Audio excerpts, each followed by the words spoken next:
હવે આ તરફ આપણે સમાચારોમાં આગળ વાત કરીએ જૂનાગઢની તો સાસણગીરમાં સફારી અને ફોરેસ્ટના ગેસ્ટ હાઉસમાં ઓનલાઈન બુકિંગ ફ્રોડનો એક મામલો સામે આવ્યો છે. બોગસ વેબસાઇટ બનાવી અને આવતા પ્રવાસીઓને છેતરતો હતો. આ જે આરોપી છે તે આ હિસાબે બોગસ વેબસાઇટ થ્રુ છેતરતો. પ્રવાસીઓને પોતાની બોગસ વેબસાઇટના આધારે સિંહ દર્શન પરમિટ અને ગેસ્ટ હાઉસનું બોગસ બુકિંગ કરાવી આપતો. આ બોગસ વેબસાઇટના નામે પ્રવાસીઓ પાસેથી નાણાં લઈ અને તેમને આ પ્રવાસીઓને છેતરતો હતો. જગન્નાથ મંદિર ટ્રસ્ટ અને શ્રી રામ આશ્રમ નામની બોગસ વેબસાઇટ બનાવી આ ઉપયોગ કર્યો હતો. પોલીસે મુખ્ય આરોપી રાશિદ ખાન અયુબ ખાનને ધરપકડ કરી છે. પકડાયેલા આરોપી મૂળ રાજસ્થાનના મેવાડની રહેવાસી હોવાનું સામે આવ્યું છે. 20 જેટલા પ્રવાસીઓ સાથે છેતરપિંડી કર્યા હોવાનું હાલ આ ખુલાસો થયો છે. આ સમગ્ર મામલે આ ઇસમ સાથે અન્ય કોઈની સંડોવણી છે કે નહીં તે દિશામાં પોલીસે વધુ તપાસ હાલ હાથ ધરી છે.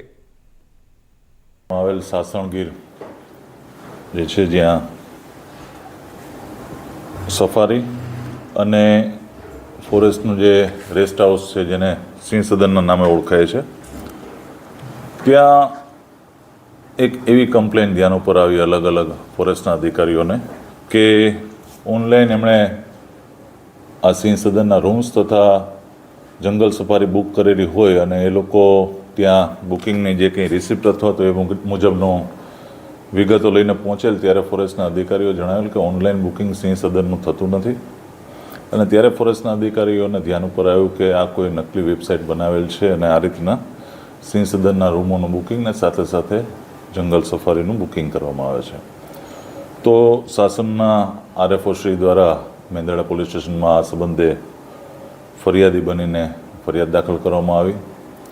જુદી જુદી કલમો બીએનએસની તથા આઈટી એક્ટની જુદી જુદી કલમો હેઠળ મેંદરડા પોલીસ દ્વારા ગુનો દાખલ કરી અને આગળની તપાસ મેંદરડા પીઆઈ શ્રી સરવૈયાના દ્વારા હાથ ધરવામાં આવેલ. એએસપી શ્રી વિસાવદર શ્રી રોહિત કુમાર દ્વારા મેંદરડા પીઆઈને સતત માર્ગદર્શન આપી અને ટેકનિકલી રિસોર્સિસ, હ્યુમન રિસોર્સિસ